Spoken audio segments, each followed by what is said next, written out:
Pledge of allegiance to Jackie Arcos. Would you, ladies, please?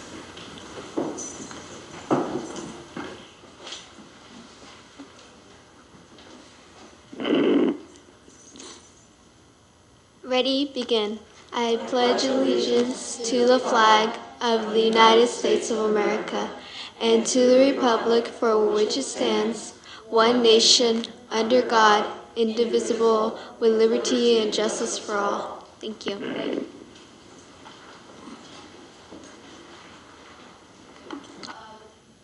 report of the closed session actions. In the closed session, we had a conference with the negotiating contract labor negotiator, and we discussed negotiations. We also had a discussion about personnel. The next thing we have is approval of the agenda, and the MTA rep has asked that we move the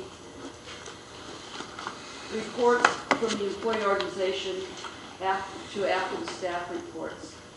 Ms. Condon is not here, so I would like to have it tentatively. If she's here, then we'll go ahead and move it. I hate for her to come later. Is there anybody from CSEA that's going to be here? So I want to make sure that she's here for it. Why don't we just leave where it's at then? We should get through this pretty quickly. Well, MTA, we'll leave where it is right now. Then it's been asked that we move it. Okay. And I know we had talked about doing that in discussion. What is your pleasure? You want me to make a decision? I'd rather just leave it as it is. We will leave it as it is at this point. Okay. Approval of the agenda then as it is. Is there anything else that people might want to change in the agenda? May I have a motion, please? So moved. Mr. Rodriguez moved. Second. Mr. Staver second. Vote, please. Okay, so that's when you vote. There you go. The vote is 6-0. The agenda will stay as approved. Dr. Morgan? Thank you, President Crocker. We are starting back since school started with our student council reports, and here representing Newark Junior High School is Jacqueline Arcos and Jana Mekadag. Ladies, if you would come up to the microphone and introduce yourself, who's who, and do your report for the junior high. Welcome. Hi, welcome. Hello everyone, my name is Jackie Arcos, and I am 8th grade school president at Newark Junior High.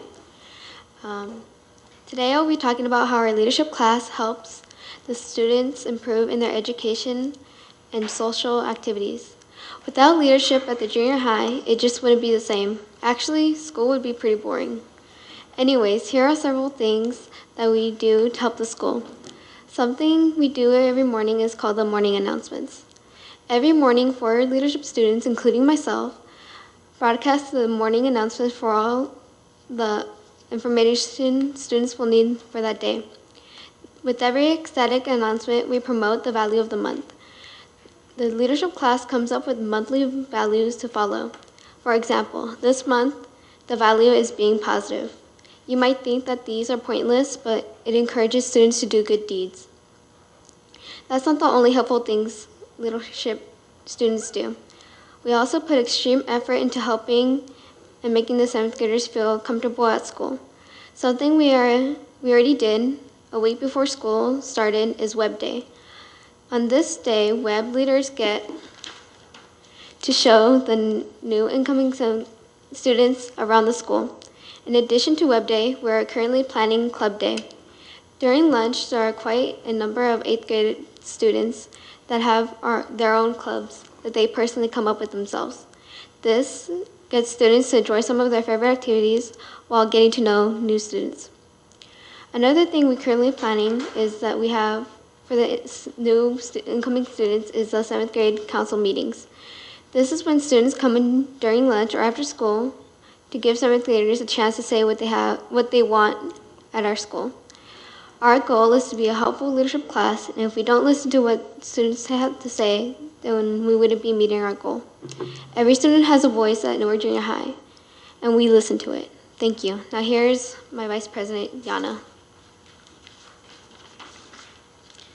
Good evening, ladies and gentlemen. My name is Yana Mekadag, and I am the Vice President of Newark Junior High. I will be talking about the student store, the first dance, music in the quad, the customized apparel and accessories, and the Cougar coupons. We vote on each topic to make sure that everything we pick is fair for the students. The first topic I will be talking about is music in the quad. We have music in the quad every Friday. It is a reward for the students for keeping the campus clean. We have 2 students that are picked randomly to control the music on the iPod every week. Speaking of music, we have our first dance in the cafeteria on September 27th. We sell the tickets to these dances at the student store 2 to 3 days prior to the event. The next topic I will be talking about is the student store. Right now, we only have school supplies for the students who want to buy. We are only open during lunch. We are still deciding on the designs for the customized apparel and accessories we will be selling in the student store. If you have ASB, you will get discounts on the things you buy in the student store, like dance tickets and etc. After school, we are selling ice creams for $1, and if you have ASB, you get a free Otter Pop with any ice cream purchased. Last but not least are Cougar coupons. Students will be rewarded Cougar coupons for their good deeds and hard work in school. Cougar coupons can be dropped off at the student store during lunch, and they will be registered to enter the contest in winning a $5 Tutti Frutti or Starbucks gift card.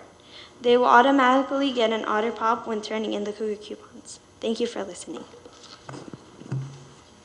Thank you very much. And from Bridgepoint, Brenda Morfin and Tanya Castro. Ladies? Can I say something before they come up? With junior high, our feeling about junior high school students is that nothing is ever pointless. They're always on track. We love that age group. Thank you. McGregor, thank you.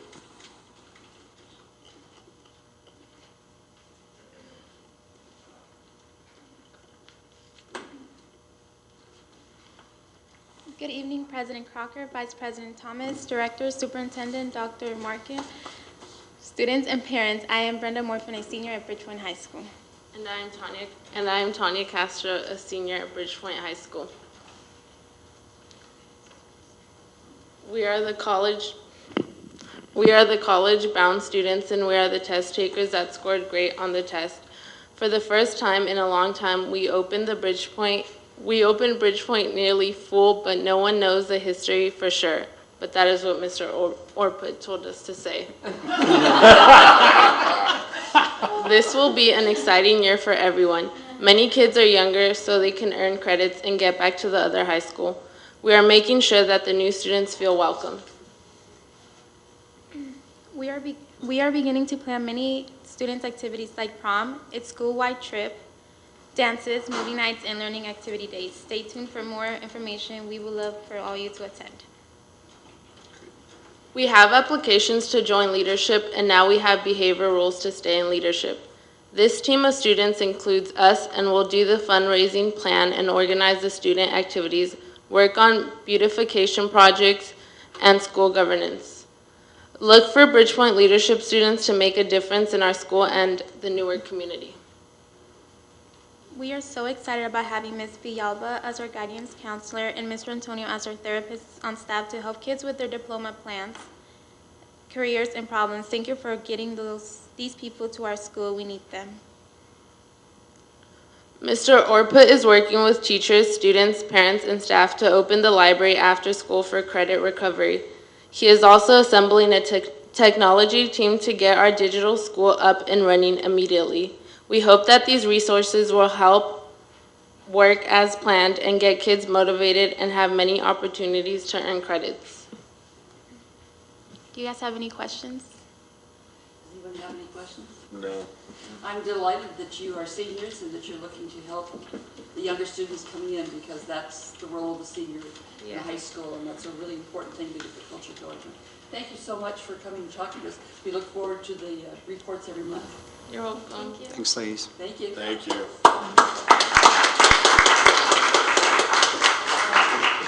And our new student rep from Newark Memorial High School, Nicole Chi. Nicole, welcome. Thank you. I'm Nicole Chi. I'm a senior at Newark Memorial High School. Freshman orientation went very well. We had a really great turnout with a very eager group of students. Our link crew is what introduces the freshmen during orientation. We had training days, and it was a really, really fun time. I think that this year's Link Crew was especially prepared to show our freshmen around, play a couple of games, show them around the campus, just kind of warm them up to the school. Afterwards, PTSA put on a barbecue for all the freshmen, the Link Crew, and the family, which was really, really great. Link Crews will have their first meeting this Thursday to check up on their freshmen just to see how they're doing. We also added 1 or 2 new leadership classes from 3 to I think 5 of just Link Crew leaders just to keep up with everybody. Class meetings for New Spirit Week plans are later on in the week. The drama department starts new auditions for the fall play. Soccer, wrestling, cross country all start meetings and preseason workouts. And tomorrow morning at 7 o'clock during A period, we have our first annual club breakfast. And so what that is, all the clubs come in, we feed them a light breakfast, they get all the information they need to make sure that their club is successful, all the ASB rules and things like that. And later on in the week, they will also be making their homecoming nominations. So it's been a really, really great week of school. I'm very excited to see how the rest of the year goes. It's been a really, really fun week. Thank you. Thank you very much. The Link Crew is really important. The Link Crew is a really very important thing getting the 9th graders coming, so I'm glad to see that it's really supported. Thank you so much.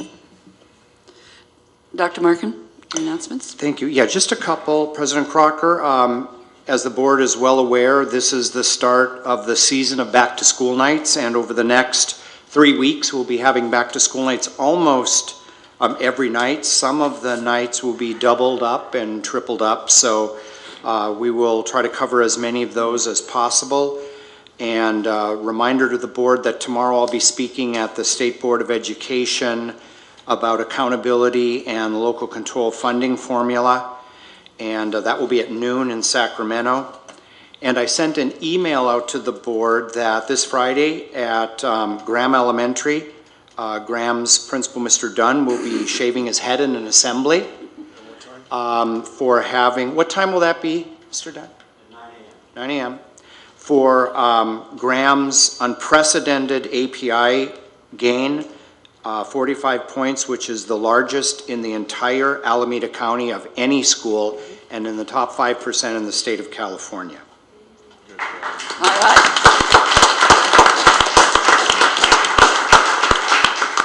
And then finally, 9/11, there'll be an remembrance at the district office at the flagpole. We will start at 8 o'clock. Also at Newark Memorial High School at 8 o'clock.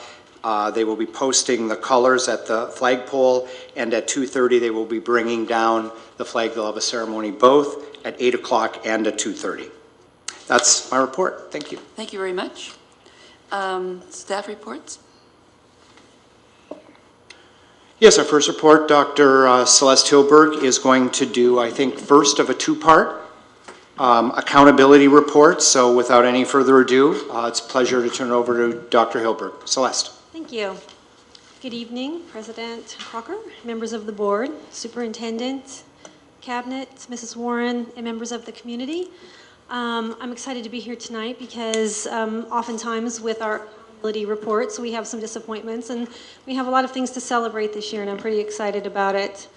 I wanted to mention one caveat this evening, which is I really consider tonight the part of 2 or 3 reports to the board. I can't go into great detail about both accountability and in detail about our STAR results. So tonight I really want to focus on accountability, and I'd like to come back and go into greater detail about the actual results after we have had a chance to do our own analysis. We as a leadership team, meaning educational services and the principals, we haven't had a chance yet to meet to do our own analysis.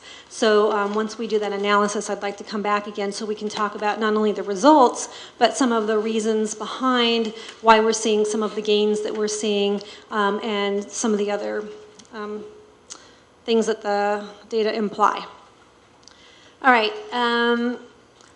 We in Newark, as all other districts, are accountable to both the state and the federal government. So I'd like to begin by talking about the state accountability, which is the API, or the Academic Performance Index.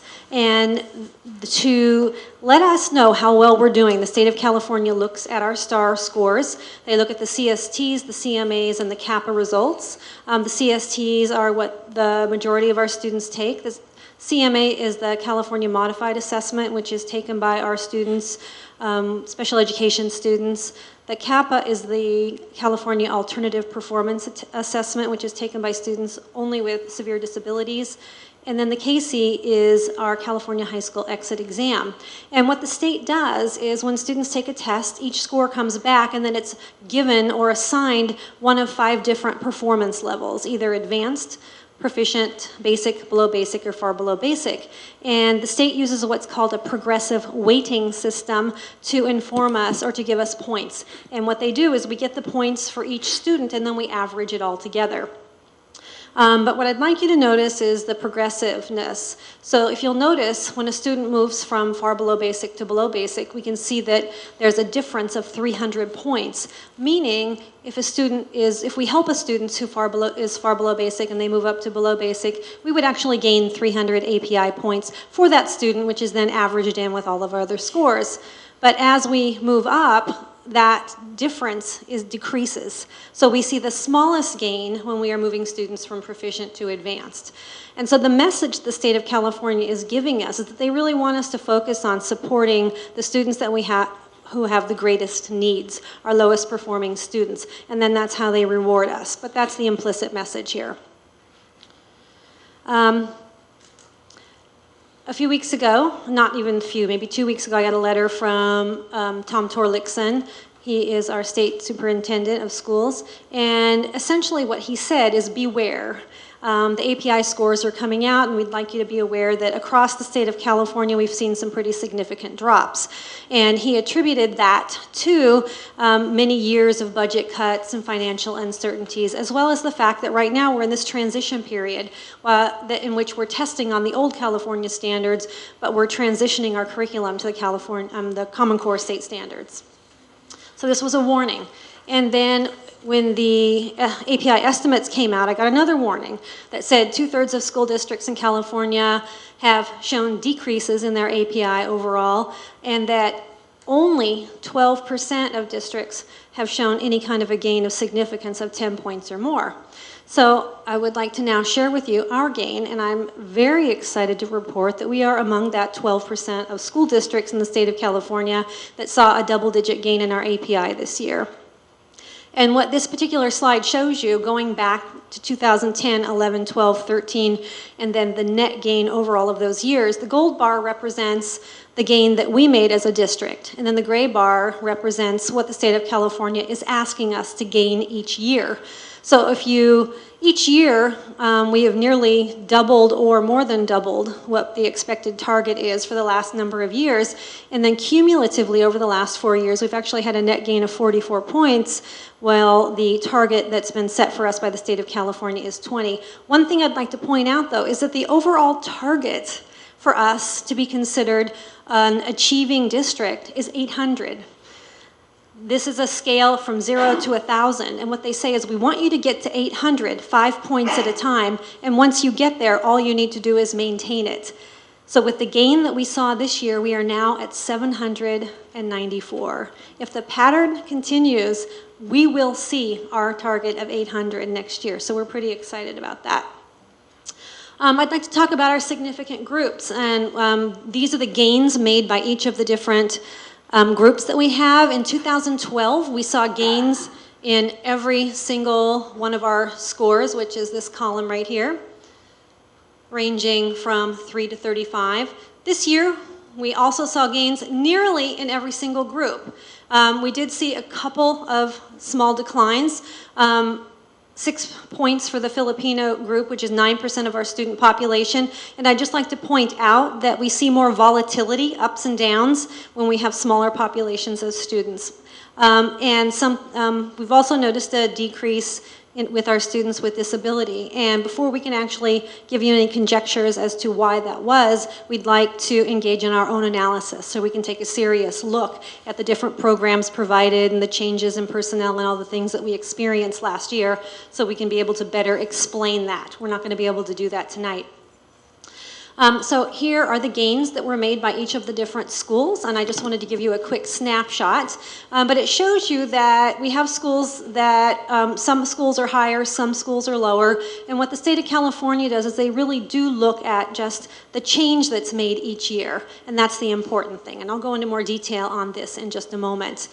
But one of the things I was interested in, because I had heard that Graham Elementary School had done so well, I thought, well, gee, I wonder how our elementary schools have done in comparison with other elementary schools in the county. So I did a little digging, and I noticed that the average API gain or loss for each of the different districts in Alameda County ranged from -19 all the way up to +14. So these represent the gains or losses by all of the different districts in Alameda County. So the -19, Oakland. -14, San Leandro. And then I'm just going to read these as we go through. -9 at Livermore, 7.9 New Haven, -7.8 San Lorenzo, -7 Alameda, -6.7 Piedmont, -4.8 Berkeley, -3.4 Pleasanton, -2 Hayward, 2.8 Fremont, 5.3 Dublin. There's us, Newark, 14.3.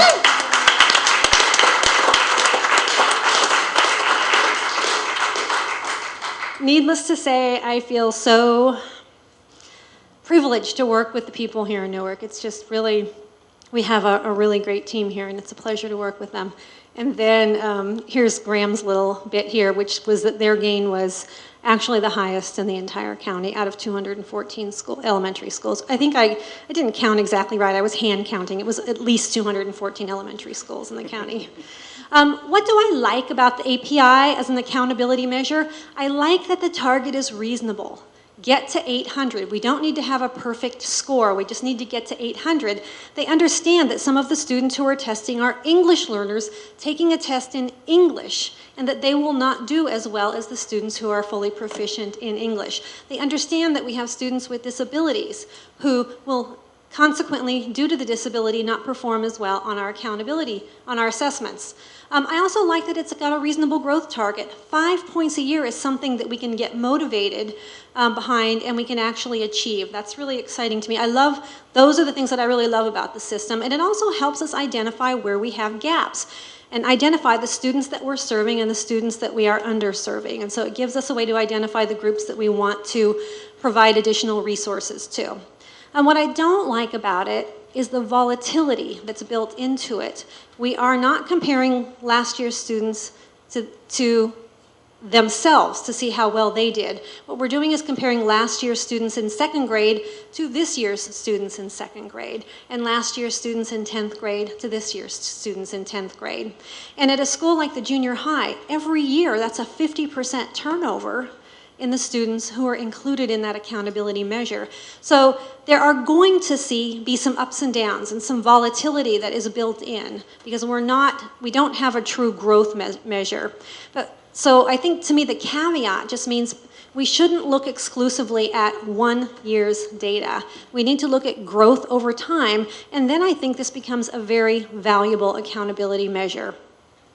Before I move on to talk about federal accountability, I just want to talk about the notable gains that we made, and we actually have some certificates that we'd like to provide to some of the schools that really made some pretty stellar gains this year. So first of all, we talked about our district getting a 10-point gain, which, as you know, it's among the top 12% of districts in the state, and also it is the largest API gain in the Tri-Cities, and I had to say again because we did that last year as well.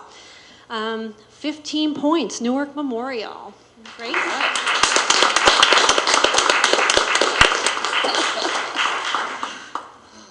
Thank you.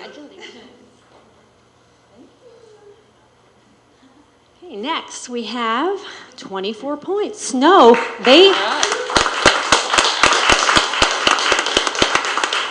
another Title I school hit the 800 mark and went well over, so congratulations. Woo! Yeah. 30 points, Bunker Elementary School. And I have to tell you something about Bunker. They are now at 895. And I know that their target, they really wanted to hit 900. They thought it would take a few more years. They could easily be there next year. So pretty excited about that. Congratulations.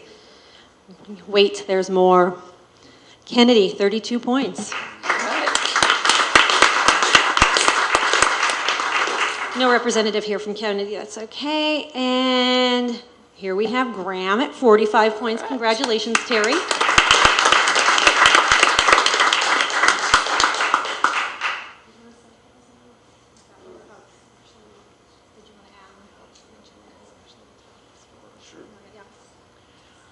Yeah, so thank you very much, and I do want to make sure that you all come Friday morning at 9 o'clock for the head shaving. Got a local barber who's going to take it down. We're going to do a big production out of it, and I'm just very proud of the contributions that everybody made, the staff, and the kids worked really hard. I don't know, I'm just kind of blank right now. Thank you very much. One other thing, I'm sorry? Well, we said, the last 2 years, I've set 2 goals for them. One was to jump the scores, and the second was to get it over 800. So we got to 786. So I'm going to keep the beard, so we've got something else to hope for this year. Unless my wife hates it, and then I'll shave it. Yeah. But if I looked at the numbers right over the list this weekend of all the California results, it looks like Graham was in the top 50 elementary school jumps out of 6,219 schools, top 50. Wonderful. Nicely done.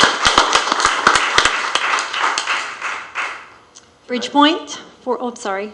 No. I just wanted to, from the Avanzando group and also Member Thomas and the other members that are part of the Rotary, it's been such a nice partnership.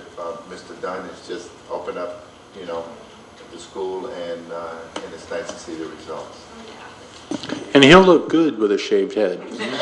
Yeah, I thought you were going to be there doing it. A lot of that gain has to do with such a nice, clean, well-done campus and the garden and all that, right? Right. And the parent involvement. Yeah. Jump. Great, and then Bridgepoint, second year in a row, made another double-digit gain. Congratulations to Bridgepoint. All right.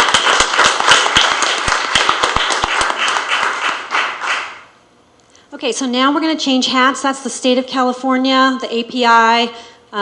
It has a range from 0 to 1,000 points. Target is 800. Now we're going to move to the federal accountability, which is very different.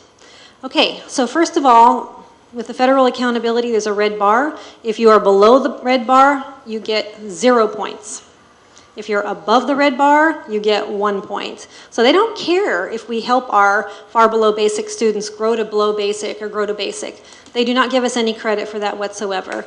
And then when we take a look at what the targets are they set for us, this tells us that back in 2002, we only needed to have roughly 14% of our students proficient and advanced. And then every year it goes up quite steeply. Last year, we had to have 78% of our students proficient or advanced. I mean, in 2012, a year and a half ago. And then in 2013, that jumped to 89. And then this year, we have about 9 months or 7 months to get all of our kids, 100%, must be proficient or advanced.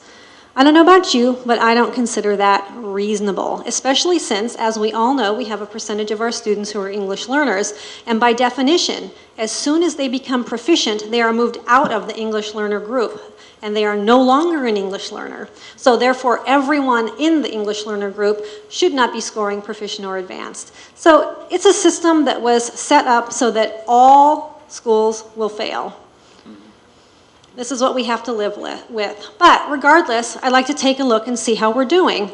Back in 2007, if we look at English language arts, 44% of our students were proficient or advanced. Every year, every single year, in both English and math, we have been growing slow and steady, slow and steady. And I feel that this is what I like to see, which is slow, steady growth. I don't like to see unreasonable targets. So even though we're not meeting that red bar in terms of the percentage of students that are expected to be achieving at proficient or advanced, we've been showing steady growth, and I feel quite proud and happy with this. I wanted to throw in, for federal accountability, they also look at our California high school exit exam scores. At the grades 2 through 8, we actually look at the CST scores, but in grade 10, or in the high schools, they only, for AYP, they only look at our exit exam scores. So what I have for you here are 3 years worth of scores, and what I'd like to again point out is if the blue bar represents what we did and the red bar the state of California, what the average is. So with the blue we have the nice stair steps that we're looking for, continuous steady growth in both English and in math.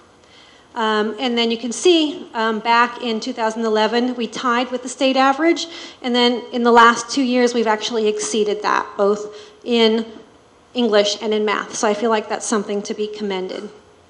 Graduation rates for the last few years, once again, that lovely stair step we're seeing from 85%, 86, 87, 89. And then these are the averages in the state of California. And we have been meeting our targets for the graduation rates. So my question is, how have we been managing to achieve these gains, especially when throughout the state of California we've been seeing some declines? I attribute that to our steady, strong focus on student learning. Even though we've been going through the fiscal crisis that everyone else has, we've been able to maintain that focus throughout the district. Primarily, I'd like to say that those gains are because of the wonderful, dedicated, professional, and caring staff that we have, teachers, staff members, administrators. That has been the glue that has kept this district together through these difficult times. But also because we've had several district-wide initiatives that support learners that I think have contributed to those gains as well. Like I said, we'll be doing our analysis, and I'll go into greater detail in terms of what we feel were behind these particular gains at a future meeting. But I'd like to talk about some of the initiatives that we're going to be having this year that I think are going to continue to help us see those gains. At the Newark Memorial High School, or actually all of our secondary sites, we're having a focus on college and career readiness for all students. We're bringing in Naviance. We're going to have all of our grade 10 students take the PSAT, and we're doing an SAT prep students prep guide for all students in grades 10 and 11. We're also focusing on transitioning to the Common Core state standards. These new standards, I think, are going to help us see greater gains in student achievement. What I really like about the new standards is they don't focus on exactly what students need to know and exactly how they're supposed to do a particular operation. What it really focuses on is how we are engaging students' thinking. And so we're putting intentional and deliberate thought into the ways that we're engaging students' minds and helping them develop as problem solvers and thinkers. And I think this is going to have a profound effect on student learning here in Newark. This year we're bringing in a math coach for grades 7 through 12, focusing on Common Core standards. I'm pretty excited about that. And elementary school, the focus this year is on the English Language Arts Common Core. They're focusing on literacy, writing, and bringing in nonfiction texts. That's it. Thank you. Thank you. Member Stadler? Just great work. Congratulations. Everybody. Yeah. Thank you. All right. There you go. Thank you so much. Mr. Rodriguez? Thank you, Celeste. Excellent presentation, and congratulations to Newark Unified and all the schools. I just had a question when you described the different ethnic groups. Yes. We have a lot of kids, more and more children are mixed, and so my understanding is if there are at least 25%, they can kind of choose anything they want. Is that correct? And so when you designate what ethnic group they are, is that something that they put down, or is it something that we, how does that really happen? Yeah, parents put it down when they fill out the surveys and when they join the school. And there did not used to be a category for 2 or more races. So parents were forced to choose the one that they most aligned to. Luckily, people at the federal level woke up more recently, and now they're offering an option that just says 2 or more races, and it's unspecified. And so more and more people are choosing that category, and it's growing every single year. It just started 2 years ago. And so we're going to see that category grow. And a lot of my kids' friends from the Filipino group, there's some confusion there because some of them do put Asian as opposed and not Filipino. And I don't know if that had anything to do with the negative there.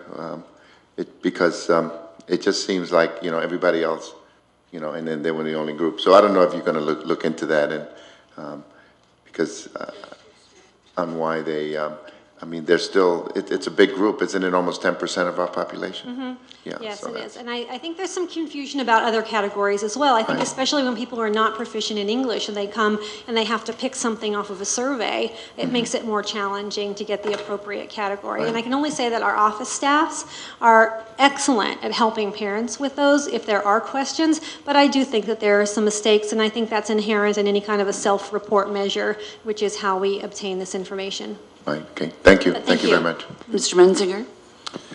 Yeah, again, congratulations. Thank you. Very impressive, especially when you look at the overall state and how we did when you compare to the state. I mean, we talked about that last year, where our growth was compared against the state, and then this year, it's significantly better than this state and even in the county. So that's tremendous, and it's tremendous work by all employees because everybody contributes towards it. So again, that's a congratulations to everyone.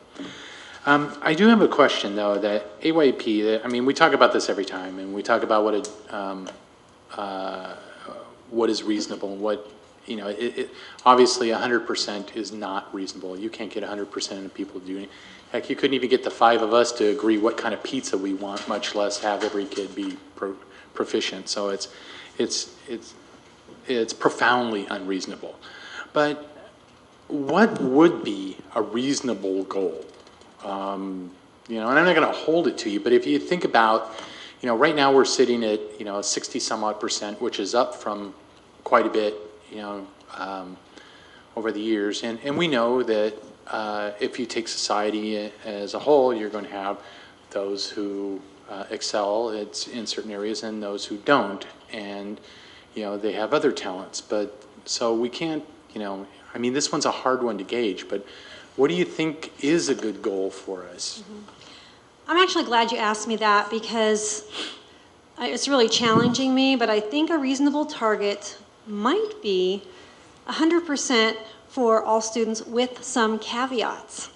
Meaning, if a school has 20% students who are English learners or special education students, then they get a 20% caveat for that percentage of students.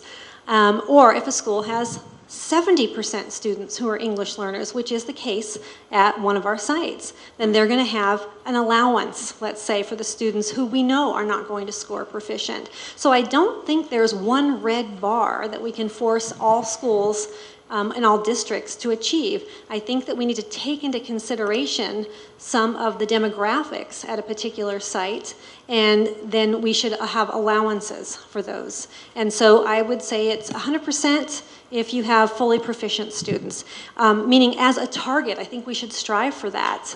And then I think that we should have a reasonable gain associated with that. I don't think that 10% a year is reasonable. I think it's probably something more like 1 or 2% a year or 5% a year, but certainly not 10. But I think that we need to take consideration the demographics. I think that's a big piece of it. I mean, I love that explanation, and I certainly like the notion of, you know, the target should be 100%, but that's not realistic. Right. Okay? I mean, it isn't. You know, so coming up with a realistic number, and maybe by site and averaging it up and stuff, but, you know, we're at 60% now, and I don't know where that puts us against anyone else, or, you know, how other districts do, but I would think that's a pretty good number, and we've seen this, in some cases, almost logarithmic increase, but it's bound to level off, and what we don't want to do is get to a point where we're pushing for gains that that's impossible, and we don't want to kill people to try to, you know, teachers, staff, everyone's doing more with less now, okay? To have these gains is incredible considering what we've given you for tools. So, you know, again, I just kind of, you know, I don't think I explained myself very well, Charlie. So let's say for our district, we have roughly 22% English learners and 12% students with disabilities. So then for us, a target would be 100 minus 22 minus 12. So the target for us would be something around 70, what's that, 76%? I can't do that in my head. So that's what I'm thinking. I guess it would be 67%. Yeah, 67. Yeah. So that's what I'm thinking. That's Okay. the allowance that we get for the students that we know, by definition, are not yet proficient. Okay, all right, thank you. Yeah, thanks. Ms. Thomas? One of the things that really heartened me was to see how many of our schools are over 800. It was not that many years ago when I think we had one. And look at how many, and the rest are nibbling at that number. So that's really great. The thing I wanted to ask about was, you said the con in the measurement system is it's not a growth model. Is there something that we can do as a district to look at cohorts and do a cohort analysis to make sure that at each grade level we are seeing growth, and if not, what needs to be maybe what we need to look at any particular grade level or in any particular subject to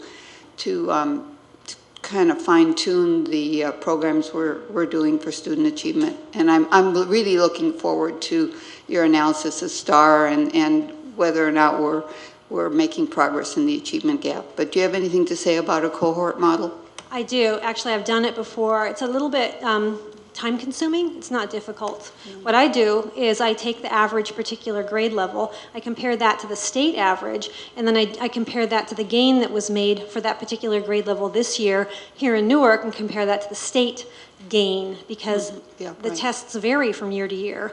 And so then I say it's a growth if our gain was more than the state gain for that grade level, or it was a bit of a drop if our growth was less than. And so I feel that's a reasonable approximation of a true growth model. And I've done it before for schools that have been trying to figure out, like, why did my API drop? I don't get it, because when I look at individual students, I'm seeing individual growth. So I've done that on a case-by-case basis over the years, but I could certainly try to find the time to do that for the district. It's really interesting. One of the things I find interesting is that our demographics mirror the statewide demographics, and so you know, comparing it to a state model makes a lot of sense, and maybe comparing it district-wide rather than, and maybe schools where the principal really wants to have you take a deeper look at that, but not to put more work on you, but that's kind of interesting. I can do that. It's interesting, and I've never done it for the whole district before. And you're right; it's important that the demographics match, and our demographics are very close to that of the state. I'll do that this year. Thanks. Thank you very much. My whole point, I guess, in this whole business of student achievement is comparing a student against himself, and how many students actually have grown. And to me, that's the most valid evaluation of what you're doing educationally.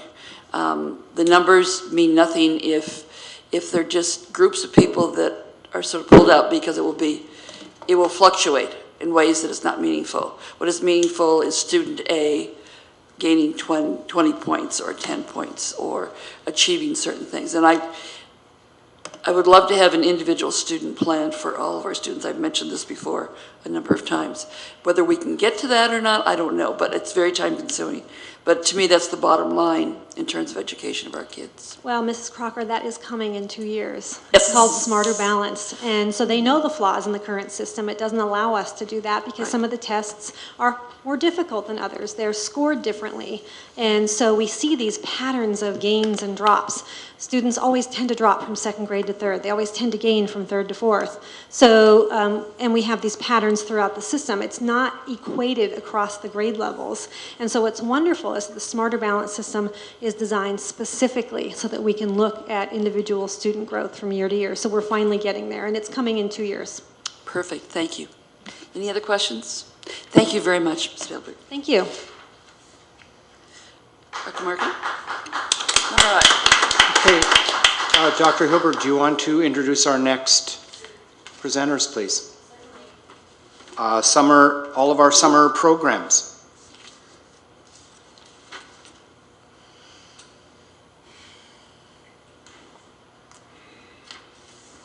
Absolutely. This evening, we're going to talk about the different programs that were, the many wonderful programs that were offered this summer, which no doubt will contribute to gains next year as well. And we're going to have Mrs. Ashmore talking about the first 5 pre-kindergarten program. And then we are going to have Mrs. Paredes talk about the Summer English Language Academy. And then Ms. Gainey is going to talk about extended school year. She's standing in for Ms. Gray. And we have Dr. Carolyn Scott who's going to talk about credit recovery, and Department Chair from Newark Memorial, Ellie Wasser, talking about the Math Achievement Academy. So now I will turn it over to Mrs. Ashmore.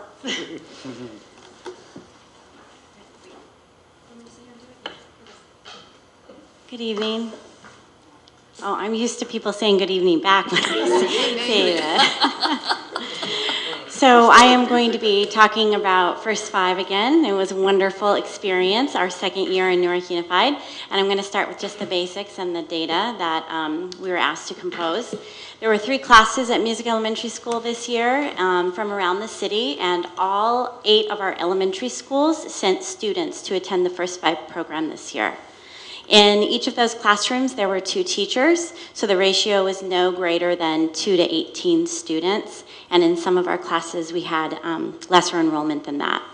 1 kindergarten teacher and 1 preschool teacher were in charge of each classroom.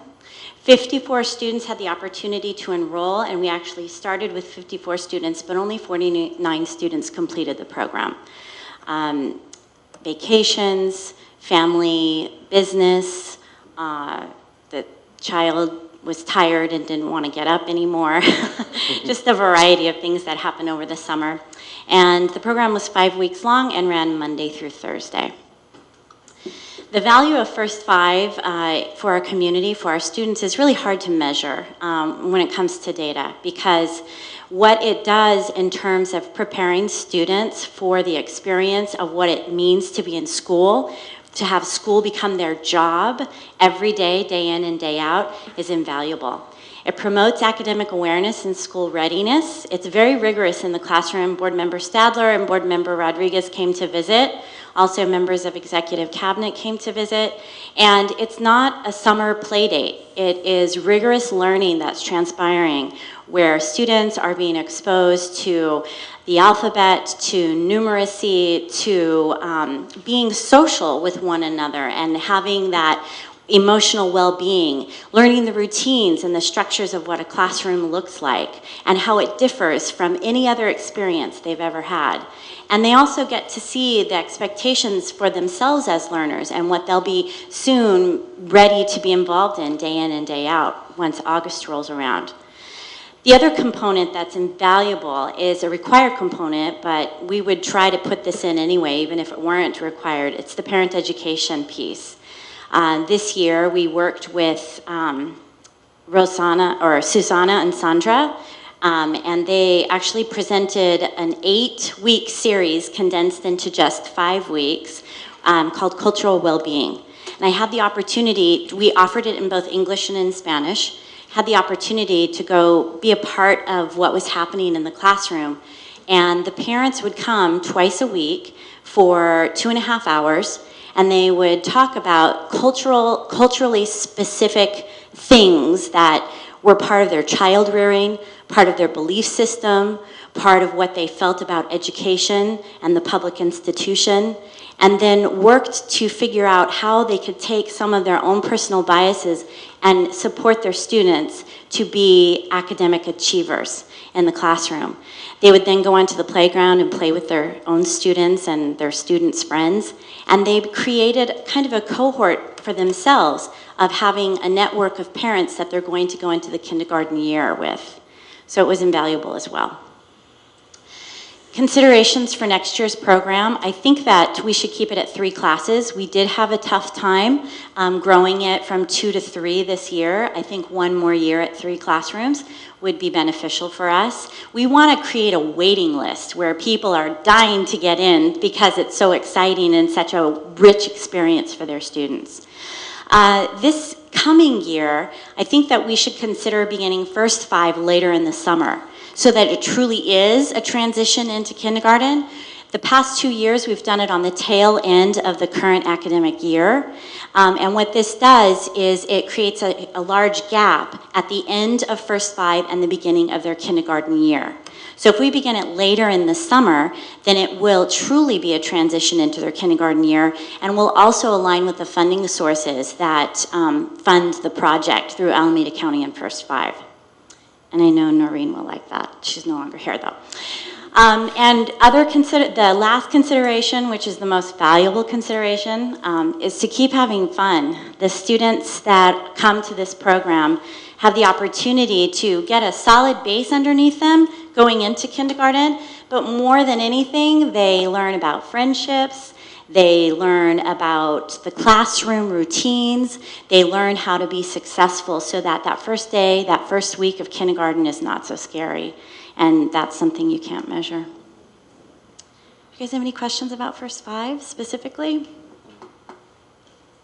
Yes. Okay, then I'm going to turn it over to Mrs. Paredes. Thank you, and good evening. Good evening. Good evening. I'm thrilled to have the opportunity to speak briefly about the Summer English Language Academy. And, you know, there's an acronym for everything. So when you hear SELA, S-E-L-A, that's what we're referring to. This was our first time providing a focused program specifically designed for English learners. And our starting enrollment for the English Language Academy was 180. We ended with 137. Many of the factors which Ms. Ashmore talked about were also present. Vacations, little ones, you know, tiring out week 4 and deciding they couldn't do it anymore. So we had some declining enrollment. We offered it among 6 classes. Most of them were incoming first graders. We staffed it with 6 Newark Unified teachers, 1 office manager. We had 2 parent partners. We also had 2 child care providers, and we also had 2 campus monitors. We served English learners entering 1st through 3rd grades from every school in the district. Students were identified who were in these grades at the beginning and early intermediate levels on CELT, and the number of slots for each school were proportionate to the percentage of English learners at the school.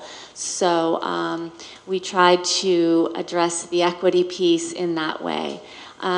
We did receive results back very recently from pre and post assessments, and we saw a little bit of growth, not as much as we had hoped, and Celeste and I will be looking at that data a little bit more in the coming days.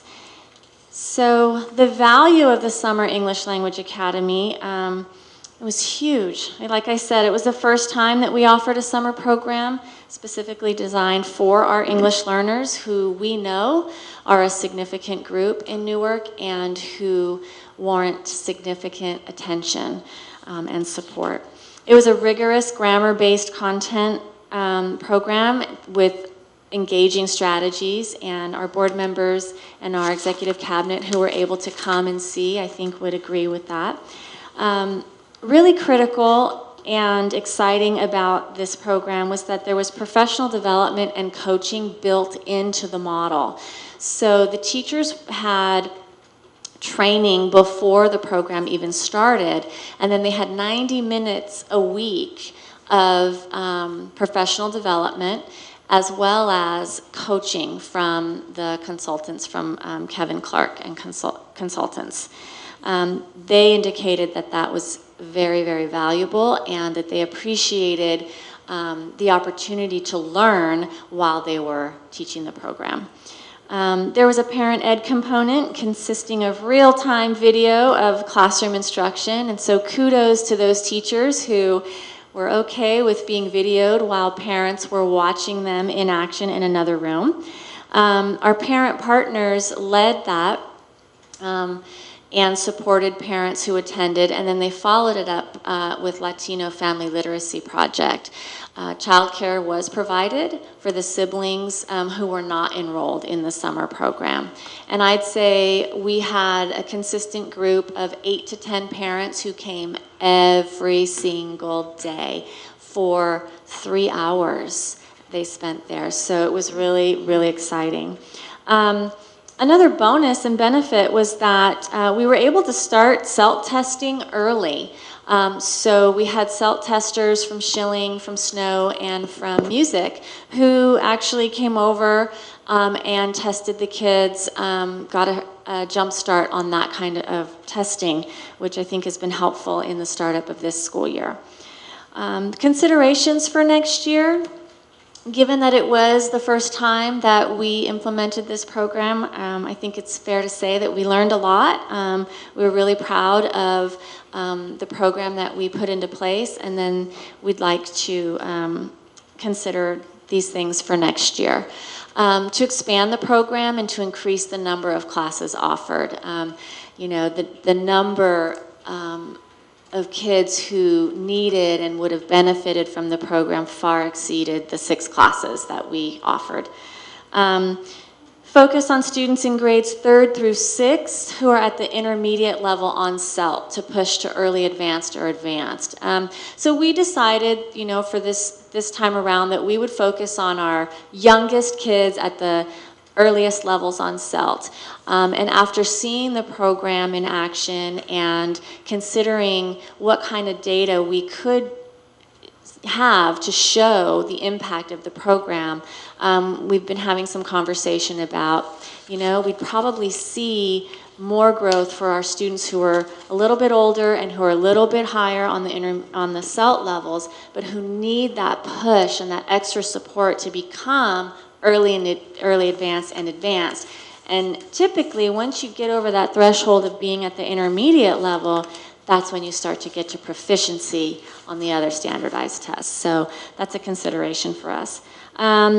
Like Mrs. Ashmore suggested, I think it would be worth considering offering at the later end of summer to support their ability to maintain those skills so that we don't have summer slide, right, Terry? That's right. As a parent ed component, I would like for us to consider providing adult ESL as the parent component. That is overwhelmingly what our parents ask for, I think across the district, through DLAC. What we put in place, they appreciated, they learned, but I know that there's always a big request and need for adult ESL. Another consideration is to determine how we can connect the summer program strategies and the program as it's designed is a 4-hour program. And how do we take those strategies and connect them to what's happening for ELD instruction during the regular school year? And then also provide custodial support to the site during program hours would be some considerations. Any questions? Mr. Mensinger? Yeah, it's funny you mentioned the summer slide because that's exactly what I was going to suggest. That, you know, you seemed maybe slightly disappointed with maybe the scores or if there was improvement, and I just wanted to suggest that that sometimes this improvement isn't seen until quite a bit later on. Okay, so the work that you're doing, you may not see the benefits of those until, you know, for months to come. If they don't go, or if they haven't gone, then they do have this slide. Now, whether it's the beginning, you can probably debate till world's end whether you bring them back early or bring them back late. It's probably, doesn't matter, that there's probably benefits of both sides, but I just wanted to mention that, you know, don't get too hard on yourself on test scores, because I think that even a slight gain means that's a heck of a lot better than the slide that would have happened had they not been there, and the overall improvement for these children. So sure, thank you for that. And I hope I didn't communicate disappointment. I truly believe that every student who attended this summer benefited, and they benefited greatly. I think especially for our incoming first graders who had just finished kindergarten, it was a big transition for them. They were at a new school that they weren't familiar with. Well, your harshest critic is always you. Well, So sure. I was, I was just, trying to, So I think that, and given the content of the program, I think it would be good for us to consider focusing on the older grades, but also considering what do we need to do for our youngest English learners as well, because they certainly need the support also. So thank you. Mr. Rodriguez? Excellent. I felt privileged being able to visit and also visit First Five, and seeing the enthusiasm and the parent component, which is something that we've always wanted more of, and to see it actually working, and it just was great. I had a question on well, one is like Mrs. Ashmore talked about having a waiting list, and doing it later in the summer. I think those are excellent suggestions. Now, in your academy, there was a big drop-off. So if it's, what is it, a 5 week, or was it 4 weeks, 5 weeks? It's 20 days. 20 5 days weeks. on your, Yeah, okay. there's no Fridays. Right. So if you have a waiting list and people, students or families, parents begin to drop off, then maybe within the first 2 weeks, I would think, maybe do some fill-ins, because they could still get a lot in the last 2 weeks, even though they missed the first 2 weeks. I just think that,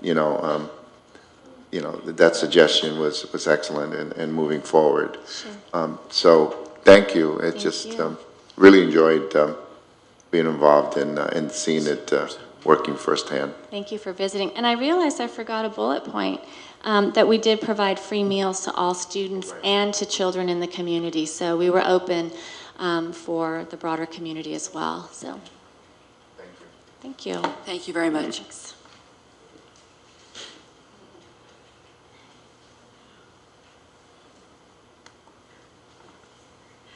Good evening. As Celeste mentioned, I'm standing in tonight for Nanette Gray. The reason she asked me to stand in for her is this summer I was the extended school year coordinator, so I'm familiar with the program that took place this summer. So the first thing different about this summer school program than the others is extended school year, or again in the world of acronyms and education, ESY.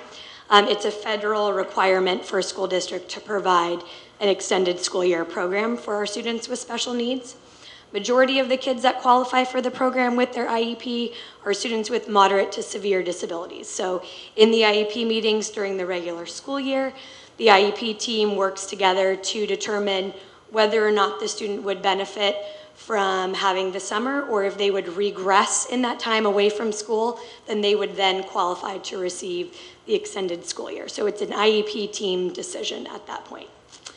And then along with that, so the parents don't have to send their kids even if they do qualify. So they are a part of that IEP decision, whether or not they are able to qualify, but it's not mandatory that the parents send their student at that time. So here are statistics for this year for the extended school year program. We had 88 students that were actually enrolled and attended. We had a little drop off, more just inconsistencies rather than not attending towards the end. Our service providers included one speech pathologist, an adaptive PE teacher, an occupational therapist, as well as various transportation, again determined by the student's IEP. Also staffing included myself, the extended school year coordinator, and then our teachers were at 3 sites. So preschool, we had 4 teachers and 12 aides assisting them. At our elementary school, which took place next door at Music, 4 teachers and 11 aides and 1 American Sign Language interpreter. In the high school, we had 1 teacher and 1 aide. So as you can see from the numbers there, about half of our students that attended ESY were from our preschool program, and then the rest sort of fall into the elementary and high school. And most of the parents that chose to not attend were the junior and high school parents that qualified. Considerations for next year. One thing that was difficult this summer, and I think it was sort of unique to this summer and the construction that happened around our district, construction was happening at music while our kids were trying to play. So that was difficult on those teachers, especially with kids that have a difficult time transitioning. So one day they're on one playground and get attached to the swings, and then the next day they weren't. So that was one piece of feedback from the teachers this past year. As well as hiring an office secretary to manage the front. So at the beginning, music school was trying to close up shop and get First Five started, but they weren't really connected with the extended school year. It was difficult for parents to get out of the habit of going to that office and to come to the special ed office. So just talk about how we can better manage that for the future, as well as consolidating the program. One recommendation was, rather than going Monday through Thursday with our extended school year, was to do the full 5 days. So a larger chunk of time to meet our requirement for extended school year allows these kids to be in a better routine rather than having the longer weekends. Seemed to be the feedback from both parents and teachers from this past summer. Any questions on extended school year? Thank you very much. Sure. Appreciate it.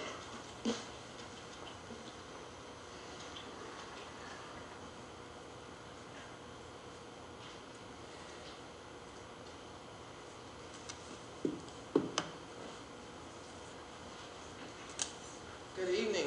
Good evening. It's been a long day, right? Yes. Okay. First, I want to congratulate you on an excellent presentation. It was visual and it was thought-provoking. Part of the success of the district is also it takes a whole village to make it work. And the summer school program, the secondary credit recovery summer school, allowed our students to be able to have an opportunity to get back on track with graduation. And I see that as the #1 reason to give them opportunity for credit recovery. Here's our staff. We can go to the next one. Is it? Okay. We had 10 instructors that taught 20 high school classes in grades 9 through 11. The summer school staff included myself as the principal, 2 part-time office managers to work 1 full-time position, 3 school monitors, 1 academic guidance counselor, and 1 intern vice principal. The courses we taught included English, English 1 for 9th graders, English 2 for sophomores, English 3 for 11th graders. And those classes were full up to 44 students. By the end of summer school, they dropped down to 37, 35, and 34. History was U.S. history and world history, first and second semester. Science was chemistry and earth science. Math was algebra and geometry. And physical education was the new baby on the block. We started students in grade 9 through 11. We ended up with 430 students, and they successfully completed the program. I think 3 students probably didn't make it, and those students had IEPs, I believe.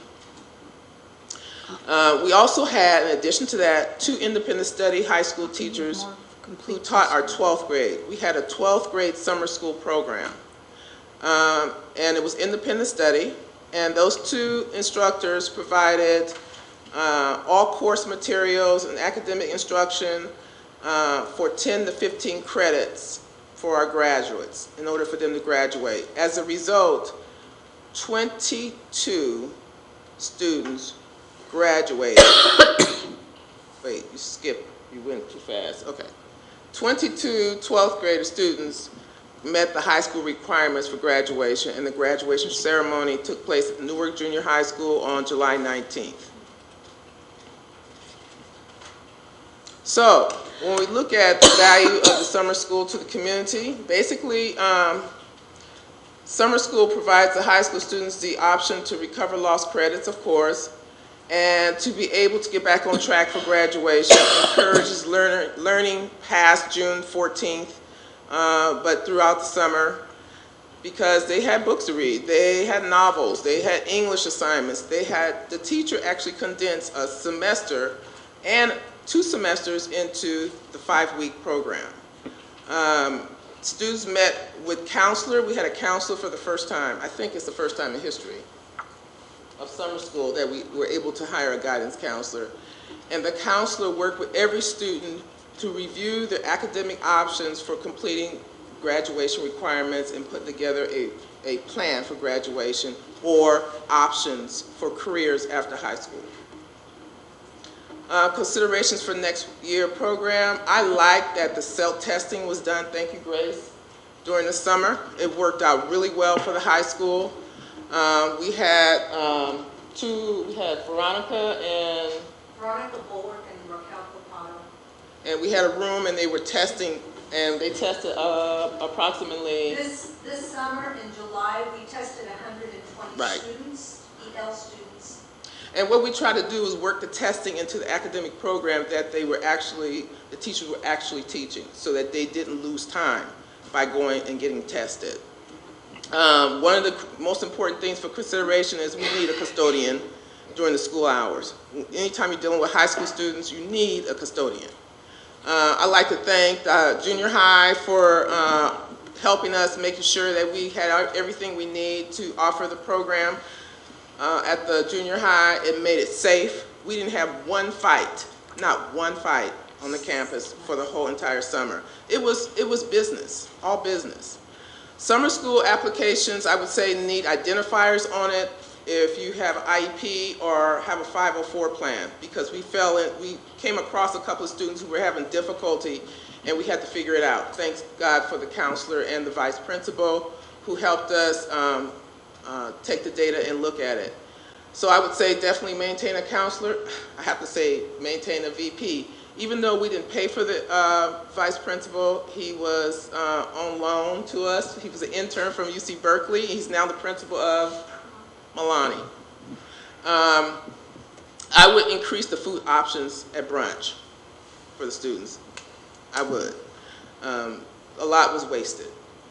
Coordinate the start of summer school after the second semester grades are completed and posted at the high school. So if we started summer school that Tuesday, school was out Thursday, it didn't give us much time to get the grades and know who was failing and who was not. So therefore, that's why the population increased in summer school, because they didn't know they failed until later. So that needs to be coordinated a lot better. I would increase the special education staff to correlate with the special education student population. There were students who were RSP students on campus. I think we had more than 25. And so we want to make sure they were successful as well. And the last thing is to increase the use of instructional technology tools in the instructional program. The only other thing I want to mention is that it was fun and it was huge. I thought that it took everyone who was working there to make it work. The staff who was hired were Newark Unified School District teachers who applied. When we saw we needed to hire more teachers because we didn't have enough teachers apply from inside the districts, we went to our substitute list. So they were all from the same village, which means they were all from the high school and in the district. The only other thing is that I think the time was fine. 8:15 to 12:45 was good. I think having 3 monitors was perfect because we walked down the street with them. We had to walk in the neighborhood. We had a few parents come over and say, who were these kids? And we had to let them know that they may have been some of our kids, but they were mixing with other people in the community.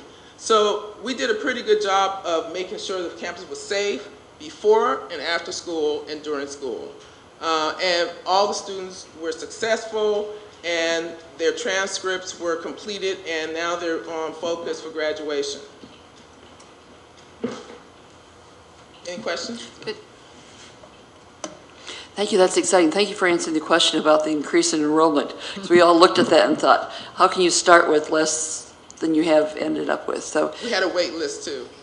Okay. So that it could be expanded next year. Oh my goodness, yes, yes. You know, we seldom turn down anyone as long as they get their papers in before the first day of school.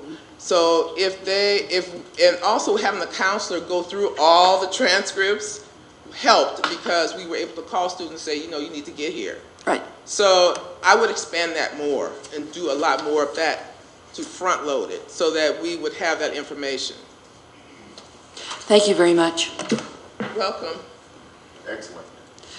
Before we go to our next staff report. We have one more. Oh, I'm sorry. I know, we have, it's 8:30. Oh. So we need to offer, is there anybody in the audience who would like to speak on non-agenda items? Hearing none, we'll move on. Thank you. No.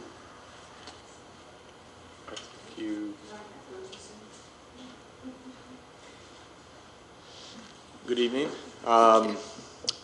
I'm afraid that I missed the deadline for submitting some slides to this PowerPoint presentation, so I'm going to do my best to summarize some key aspects of the Mathematics Achievement Academies that took place this summer at the junior high school. I want to start off by saying some thanks to Dr. Scott and the summer school staff. They made us feel very welcome. The two teachers that took place at the junior high school, myself and Ms. Palaganas. Thanks to Mr. Willie Song and Jason Tarn, who offered us their classrooms. And from the first day that we were there, the classroom was set up for success. The Mathematics Achievement Academy had 2 full sections of incoming 9th graders enrolled. So these are students that were leaving the junior high school and going to be transitioning into their first year at Newark Memorial. For the most part, these are all students that were going to be taking Algebra 1 their freshman year. They were students that were hand-selected by staff.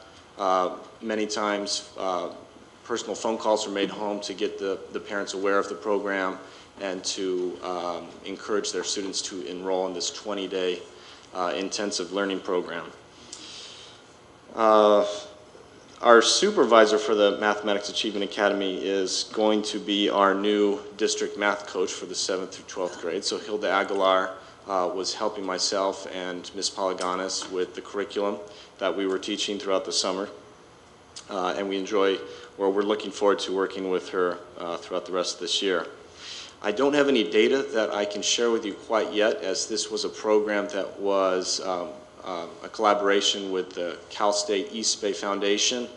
They have ownership of the pre and post assessment data that they are still crunching, but they have promised that within a number of weeks they'll deliver that data to the district, and hopefully I can come back and share that with you at some point. In lieu of that data, there are definitely some benefits that are worth talking to. Just on the surface, I think it was fantastic to have some high school teachers work with students that were going to be coming to Newark Memorial during this now school year. Already some students have come up to myself and the other teachers saying thank you. It's very nice knowing a familiar face at the high school. We gave them a little bit of a crash course as to what the school looked like and what to do on the first day. So I think that they felt kind of an ownership of the school by the time that they got there, and it was nice that they made that connection beforehand. As I said, it was a 20-day program for 3 hours a day, and just completely blown away by the willingness of these students to, the week after the regular school year ended, for them to come to the junior high school for the Achievement Academy, and they worked hard for those 3 hours straight for every day. And I think that they felt a willingness to do that because everything was provided to them. The Mathematics Achievement Academy provided the students with binders, all of the handouts, pencils, highlighters, Post-its. We've encouraged those students to keep their binders that they constructed over the course of the summer and use them as a resource in their current Algebra 1 class. The teachers at the high school have been notified of who these students were in these 2 sections and have been asked to keep an eye on their performance in their Algebra 1 class, because we'd like to compare what the benefit of this 20-day intensive summer program is compared to our 2nd-hour strategic algebra support class that we're currently offering 2 sections of at the high school. So throughout the course of the year, we'll be working together as a staff to kind of compare the relationship of the data between these students and their peers in the strategic support class. The curriculum that was outlined for this course maps very well to what teachers are going to be expected to deliver for the Common Core state standards. It was a question that you would hear quite often if you came into the Mathematics Achievement Academy, where teachers would say, great, I'm glad that you can perform this calculation, but could you please explain to me how to do this problem using 3 different methods? So students were encouraged to be flexible and responsive to questions, not just focus on a single path to getting an answer, but instead gaining a greater understanding of the relationship of concepts and hopefully applying that to their first year algebra class. I think that's about it. If there are any questions I can answer for you. Ms. Thomas? Yes, you mentioned that these students, you're hoping to see how they do compared to students in the strategic algebra support class. How are these students picked, and how do they compare with students in the strategic algebra support class? So I mean, are you comparing apples and apples? If I'm hearing your question correctly, how are the students identified to be invited to take part in the Mathematics Achievement Academy? Yeah, and how are they the same or different from those in the strategic support class this year? So age-wise, they're from the same batch of kids. Most of them left 8th grade last year. And as you're aware, Newark Junior High School uses the Patient Learning Solutions program. So in collaboration with junior high staff, PASSET, and the high school, a rubric was created that ranks students' performance. And at a certain level, they were identified as needing some sort of additional support if they were going to reach proficiency in Algebra 1 their 9th grade year.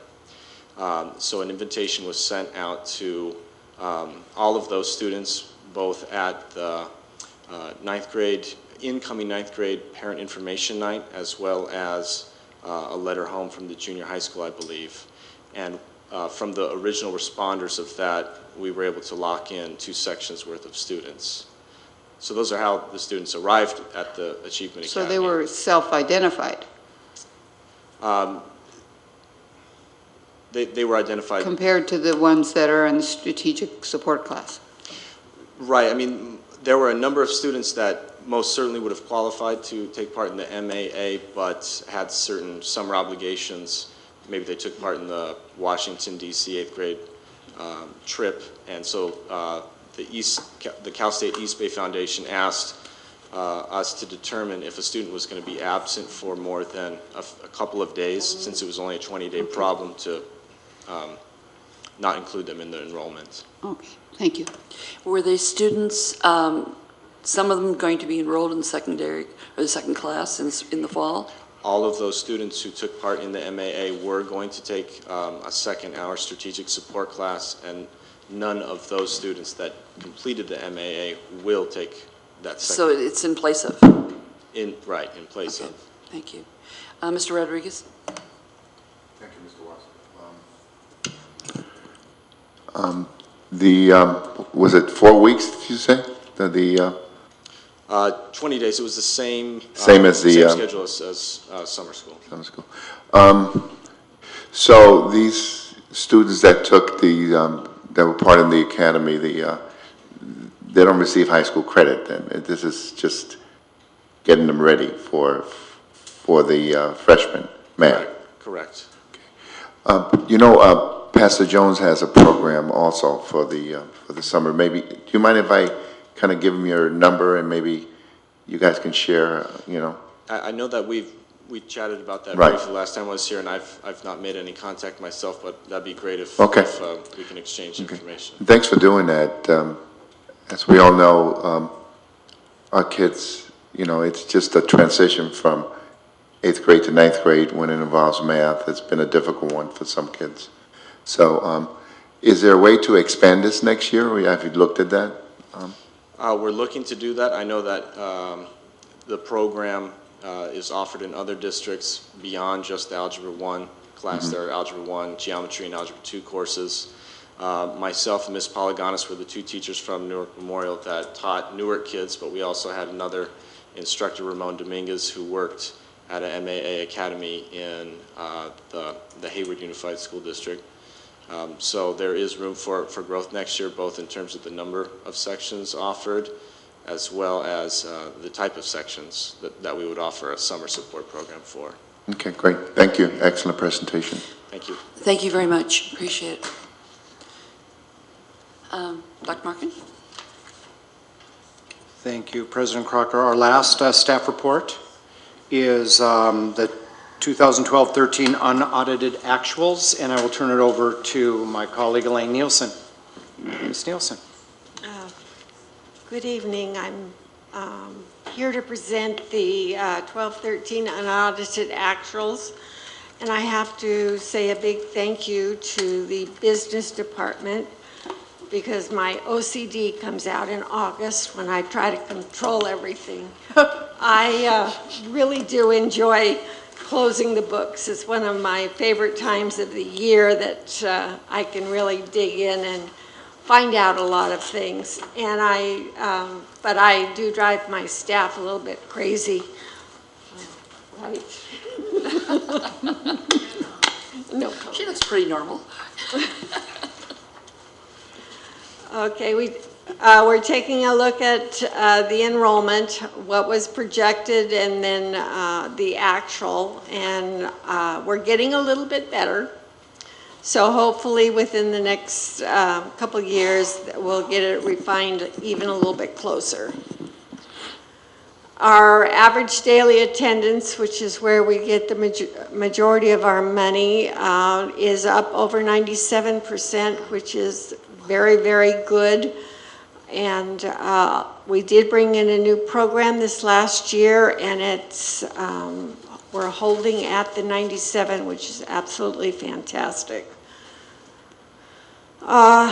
This is the last year you will see this screen. This is the revenue limit deficit. And for 12-13, it was at 22.272%. So basically, for every dollar that the state should have sent us, we got 78 cents. You should flip that chart upside down.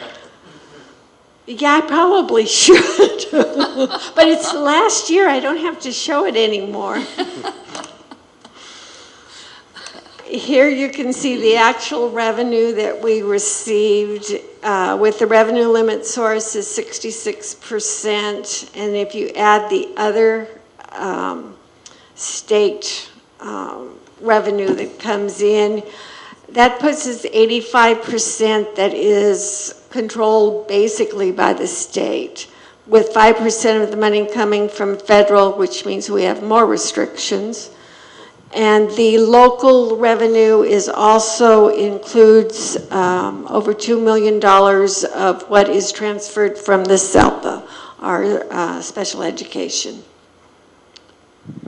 Expenditures, again, you can see on salaries and benefits, we're going 82%. So it's climbing up there a little bit, but you can see that we're trying to control the costs in the other areas. This one I showed you last year. This is by function. This is taking the expenditures and saying, how much do we actually have a percentage that goes strictly for instruction or instructional services? That would include the administration office, the Ed Services Department. Pupil services is included in there. The auxiliary things is like after-school sports and a few of the other things that run at lunchtime. General administration is down, which is really good. You're down just a little bit over 5%, which is very good for a district our size. And the plant services, this is your maintenance, custodial, all of that, and the other outgo and different things like that. But this is taking a different look at how our expenditures are done. Oops, sorry. Okay, this is a slide where we do the contributions or encroachment, whatever you want to call it now. What you can see, the continuation school, special education is our largest, and our routine restricted maintenance, which is a requirement of the state of California for all of our maintaining of our buildings. Then you can see here our revenues, what was projected on the estimated actuals, which are presented in June, what we closed the unaudited with, and what our adopted budget is for next year.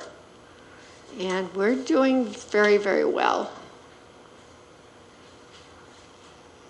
Then we look at the components of the ending balance for each of those three different areas. And what under other designations, I added a new item that was recommended by school services, which is an additional 3% reserve for us for the LCFF local control funding formula uncertainties. It can go back and forth. We still do not have any regulations. And I found out 2 weeks ago that that information for LCFF and how they are going to apply it to school districts will not have any definite rules until June of next year. So we will be closing the books not knowing exactly how that funding is going to work. That is why I set up this additional reserve. And then you can see the carryover for the different schools and departments and for our BIDSA. And these are the other funds that we have, adult ed, child development, child nutrition, deferred maintenance is virtually nil. A little bit of interest is all. And Fund 17, which is our special reserve, the building fund that you see, this is where Measure G is. Our Fund 25, our capital facilities, which is where we have developer fees. And you see the revenue that is for last year at $19,000. We received a check the second week of July for Chevron, from Chevron for $175,000. So Fund 25 is looking up. We can use it for some repairs. Fund 40 also is for capital, but it's dwindling. And then you see the bond interest and redemption. This is the fund that you see where we refinanced the 2005 bonds last December, and this is where this is in Fund 51. And then you see our post-retirement benefits and our property and liability. Looking ahead, again, the local control funding formula is going to be up in the air till next June. I hope we have an answer by then. Common Core implementation, where we're working closely with the Educational Services Department, and we did get notice today that the first half of the $1.2 million that's coming to us from Common Core was received at the county. It has not been posted to our books, but it has been received, with the second portion of it coming in October. Of course, we have the negotiations for both NTA and CSEA. And then we'll look at the first interim in December and start budget developments again in January. So any questions? I know I went kind of fast. Mr. Menzinger? No questions, just a comment. Tonight we've seen that the district is moving forward in terms of student learning at a significant rate. And we've also seen that we're fiscally sound and we're handling our budget extremely well. Just my hats off to the superintendent and staff for just a job well done in managing. Thank you. Thank you. Ms. Thomas? Oh, gee, now I don't want to ask a question. Go ahead, it's okay. Well, the 1.2 million in Common Core, that's a lot of money to spend, so this It's a isn't lot a of question money. for you, but it's a question, I think, for Yeah, it's a Ms. lot of money. Hilberg. We have 2 Dr. years. Hilberg, I mean. Yeah, we have 2 years, and we're going to be bringing forward in the next couple of meetings a plan on how to spend it. All right, good, thanks. The only thing I would add to that is, on one hand, it's a lot of money, and on another hand, it's not very much money at all. Well, I know. When you're taking a look at instruction materials, professional development, a technology database system for an entire school district, it's a fraction. It is, you're right, it is a lot, and I don't mean to, make light of it, but on the other hand, it's not as much as we need by any stretch to do what we're being asked to do, but that's. Yeah, I It guess. doesn't cover your costs. Right. Right, no, but I'm always thinking about professional development and, you can have the money for it, but you have to negotiate the time for teachers to spend doing it. And that's going to be an important piece to make sure that teachers are available and that we don't have to take them hopefully out of the classroom and out of the, to do that, so. Mr. Rodriguez. Thank you, Mrs. Nielsen. As usual, an excellent presentation. On page 10, when you looked at the components of the ending balance, the additional 3% reserve, can you explain 859? It doesn't seem to add up for me. Well, that was the balance that we had left. Oh, okay. To be able to do that. Going into the adopted budget, we weren't able to set aside the 3%, but it's anything that we can set aside for the uncertainty of this year is where ahead. I'd like to thank you for your approach. I'd like to thank Dr. Markin for getting you here because it's been so comforting and positive to have you here. I think you have a very, very fine approach to our financial situation and very practical, down to earth, and I do appreciate you being here. Thank you. Oh, thank you very much. Any other questions or comments? We have talked about public comments and non-agenda items. Consent agenda is the next item. The first one is personnel. Anybody would like to move that we... Move to approve, revise A1 and A2. Okay, Mr. Menzinger moved to approve. Mr. Rodriguez seconded. Would you vote, please?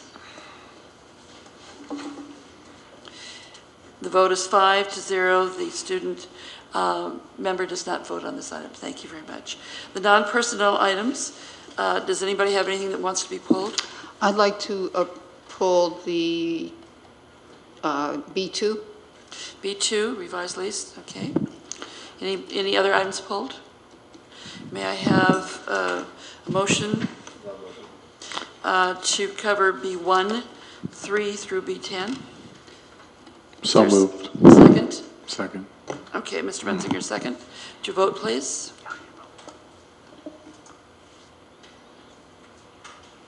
Vote is 6-0. Ms. Thomas?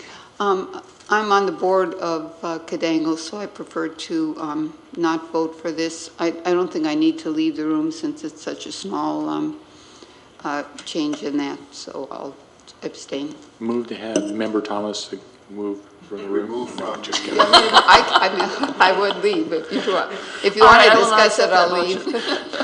Move to approve B2. Mr. Menzinger moved to approve.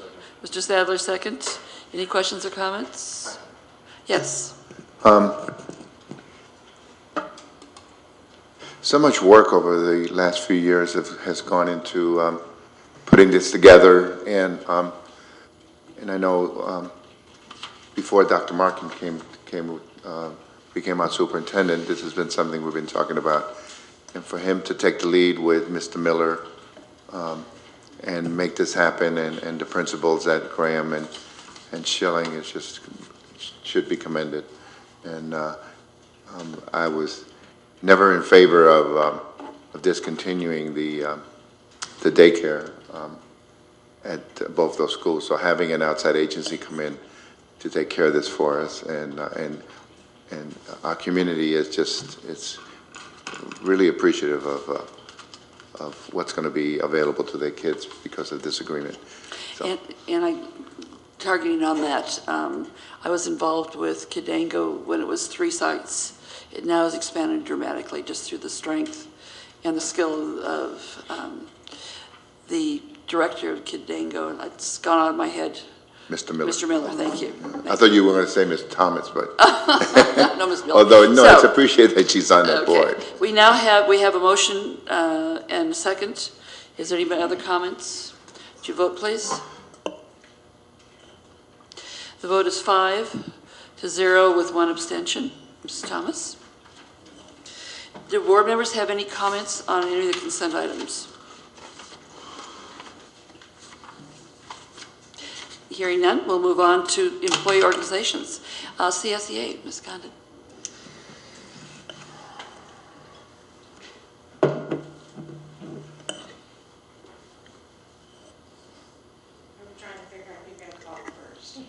Because we're all here tonight.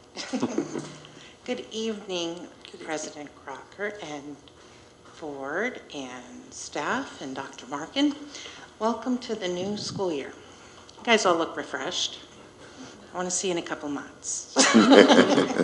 Anyway, I'm here tonight just to remind you of a few things. For those of you who have been listening to me over the past few months, CalPERS member-at-large ballot was sent out Friday and should meet the mailboxes today. So I encourage the people who are in CalPERS and who will be getting these ballots to mark them and consider our Joseph Jelinek.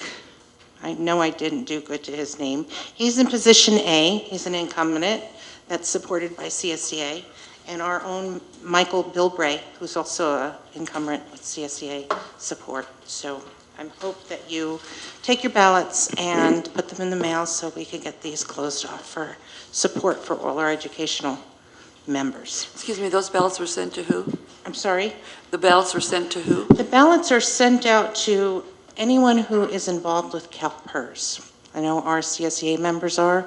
There's some of our, I don't know, I think all our teachers are with PERS, right. But STIRS. But anybody that has CalPERS retirement, right? If you have a CalPERS retirement, you would have gotten a ballot. Thank you. You're welcome. Thank you. The other thing I wanted to say is because of the school year, everybody is really working hard, has worked hard over the summer to get your schools ready for the new year. And our teachers and everyone who talked about summer school, I consistently heard you need a custodian for the summer school. I agree. But I have a suggestion. Next year, when you guys put the summer schools together, maybe we could pick one school and put them all at one school. So we have a summer program at a site. It might make it easier to get your support for custodial at one site, and we can concentrate on getting the rest of the schools moving without having to juggle around all the kids and the people and teachers at the other sites. Just a suggestion to think about. The other thing I wanted to say is I really want to commend HR. Tim, your HR techs are phenomenal, and they've been working really hard through the summer and trying to get our new members. We're hiring a lot of new teachers, a lot of classified people, and they're working really hard, and I really want to commend that, so I thank you. The other thing I wanted to say is our third-year benefit fair is the 14th of September, and I'm encouraging all our classified employees to please make sure they come. The healthcare rates have been sent out today or tomorrow. They're sent out real soon. And open enrollment is now. And we have our open enrollment on the 14th. But we have someone from CVT who can really help our members decide what plans are best for them. And there's so many different things that are available, and there's so many different options that I think the best way to do it is to educate them by giving them that information. And we have our own Debbie Romero from HR going to be there, who's going to help us with educating our employees. Education is our name, right? So we're going to educate our employees, and we also have someone from CVT who's there who's very knowledgeable on these programs. So I encourage all our classified to come and please help them get educated on the health care so they can make the right decision to help them through the year. And again, I welcome all of you to come and visit and have lunch. Thank you. Thank you very much. NTA rep, Mr. Goldsmith.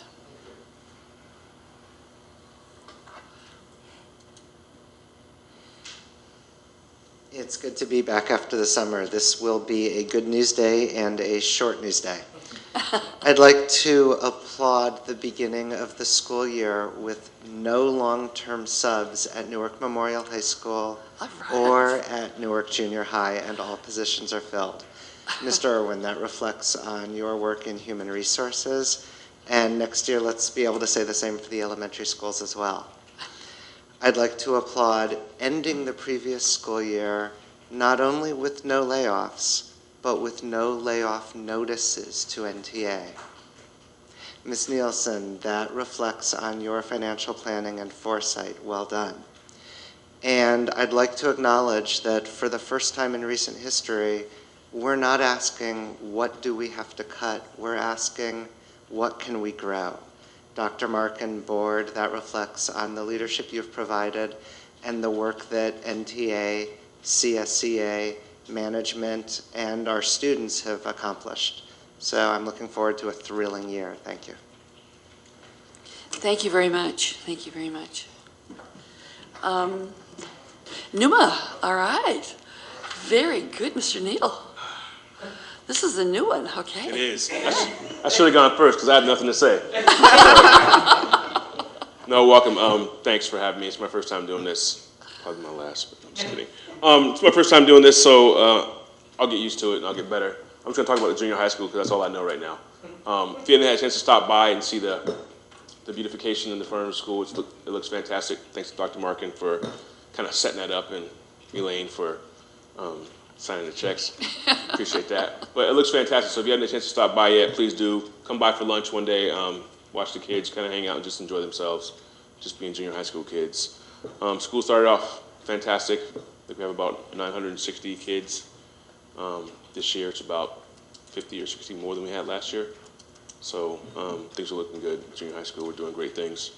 So please stop by anytime. We'll be there waiting for you. And maybe next time I'll talk about Numa. Thank you very much, Mr. Neal. Moving on to new business. Acceptance of the 2012-2013 unaudited actuals, excuse me. I'd like to move that we approve.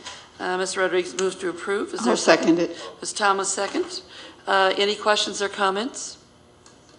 We vote, please. Vote is 6-0. Thank you very much.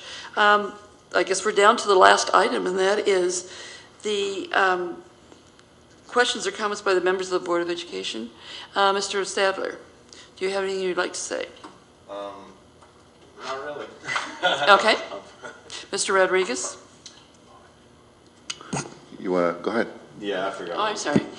I guess one thing that was brought to our attention that, to Charlie and myself, was that the brunch at the high school, being a 10-minute brunch, the kids are having a really hard time getting fed and getting to their classes on time. I know Child Nutrition has set up 3 additional lines to try to feed them. So we'll see how. So the time between classes is only 10 minutes? Well, the time for brunch is a 10-minute brunch. Is there a passing time included? And then there is a fasting time, right? Is there 5 minutes on each end of it? I think there is. So it's a 20-minute total from no. from one period to another? 16, I think. 16 minutes, okay. It's 10-minute brunch and then 6-minute passing break at the end. At the Is end, it? okay, so 16. Have you seen problems? Or? I have been trying to use that time because I have ROP, so I don't really have a lunch, so I'm using that time to kind of get talking to my teachers and stuff like that. But from what I've heard, having a 10-minute brunch is hard, especially getting in the line and getting Yes, that's what we've been hearing. I also was talking to Dr. Markin about the A period, and you said you have adjusted that A period, right, to now be 50 minutes instead of the 45, correct? That was adjusted, yes. Okay. Thank you. Mr. Rodriguez? The start of school, I haven't had a chance to go to some of the back-to-school nights, but I will. And I'm just excited about the API scores. I mean, that was, it's just unbelievable. And the fact that as a district, we're, I think 6 points away from being over 800, probably something a few years ago we probably thought we never would achieve. Right. Thank you, Dr. Markin, and everybody else involved. In visiting some of the schools during the summer, the individuals that you put in place to run those programs, excellent choice, and having that many students. And I know that summer school is something that we were all been, encouraging that we expand and to the point where we can have eventually at some point have kids that actually take courses just to improve as opposed to, credit recovery. So, I'm just excited about the start of the new year and looking forward to the different improvements. I know construction was mentioned, and we can't avoid having summer construction programs, but maybe that's something that we need to look at is having the summer school at sites that don't have construction going on, if that's possible next year. But anyway, Dr. Markin, thank you for leading us to this point. When things don't go right, we take a lot of heat from the real estate community, from city council or city community members when our scores are low, and they compare us with Fremont. And so when you do well, then we need to take time to take a bow and really enjoy this particular time. So thank you. And spread the word. And spread the word, yes. Ms. Thomas? We did not have an ROP board meeting this month, so I look forward to having that in September. I too think things are off to a great start this school year. Visited a couple of sites the first day of school with member Stadler. That was fun. And just looking forward to a great year. Don't have any new requests, just my old ones. Mr. Menziger? No requests for me. I visited a couple of schools last week too, and once again, it's great to see everybody coming back, schools clean, and the positive attitudes. And so it's just a wonderful thing, and it just Dr. Markin says it, and it doesn't really stick until you see it. You go from 0 to 7,000 in one day, and it really is fairly amazing how we can pick up and get things done and done so efficiently. So, but my hats off to everyone for that. Thanks. We should all say hats off to the whole classified staff for getting all of our schools cleaned and ready over the summer. Wow, that's quite an achievement, especially when there's so much going on with summer school and you have to kind of work around a lot of people. And with all the cuts too. Mr. Rodriguez has one more comment to make. Thank you, President Carter. We had some additions. The dean at the high school and the additional counselor that does halftime at the Bridgepoint continuation school, alternative schools, and also at the junior high. And what amazes me, in the past, we've had to, look at different ways to fund these positions, whether it's tobacco money or, safe schools or whatever. And we were able to do it, because I sent an email to Dr. Markin and he responded. We were able to do it with just our budget. And Mrs. Nielsen, when you guys put this together, I mean, I had a chance to talk to the counselor and visit Bridgepoint, and the effect that the young lady's having on those kids, especially in transition, getting the young people back to the high school and at the junior high. And I did go to the high school just for a little bit, and they're all excited about and trying to put together a plan for the dean. I mean, in years past, we've had Ms. Ward as the unofficial dean, and to actually have a dean on campus with the resource officer, also the one we have at the junior high. All those additional people that are on those particular sites are going to make so much of a difference to our kids. And so, anyway, thank you. I just have a comment that I will underline what people said in terms of the schools being ready, and being ready in lots of levels, physically, in terms of the teachers being there, the personnel getting everyone there in class, teacher in front of all the classes. So it is a lot of work, and when it works together, it's beautiful to see. So there's just sort of this whole connection. I do have a couple of housekeeping things to do in terms of scheduling, so if you would pull up your schedule, there are two things I'd like to underline. Number one, we had talked about having a board workshop on communication. I'd like to do it this month. So can we right now set a time when we can get together? We have, if we keep on the Tuesday, which is my preference, we have the 10th and the 24th as being a possible time for this particular workshop. Thank you very much. Thanks, Nicole. We're talking about what month? Talking about the month of September. We've got bunker, school. Yeah, I'd rather wait. Well, the 24th? The 24th? Yeah. Does that sound good? That's better. There's no back to school nights at this point. I don't have my schedule with me, so I can't really say. Can we let you know? Well, I'd like, yeah, fine. But the 24th, Can we that's okay. tentatively put down the 24th? At what time? Yeah. Can you check and see what it is, since it's a Tuesday? Pardon me? At what time? What time would you like to meet? 6 p.m. 6 p.m.? You're talking about what, maybe 2 hours? Whatever, how long it takes us to communicate, I don't know.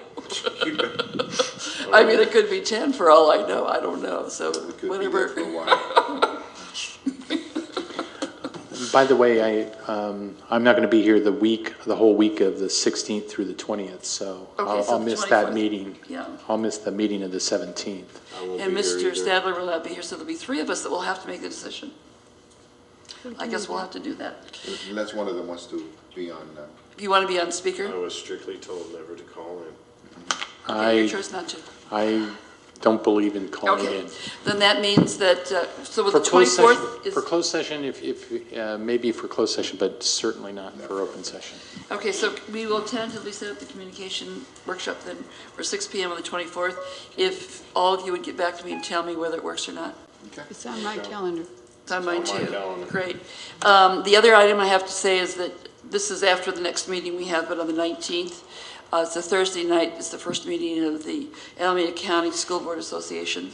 I never can make Thursday night meetings, and so if anybody would like to go, it looks like it's going to be a good meeting. When? It's on Thursday, the 19th of September. Okay, I'll look at it. You should have gotten an email. I'll forward the one I have. Okay. So you can know what it's, yeah. It's going to be at the Alameda office of the Alameda City School Board, so not Alameda School Board meeting place. I think that's where the meeting is. Or maybe it's at the Alameda County Office of Education. One of the two. Anyhow, so it's going to be presented by the Alameda School District. What time? Good question. It will be on the email. Okay. Okay? Any others? Then we're going to go ahead and move to closed session. Okay? Hey,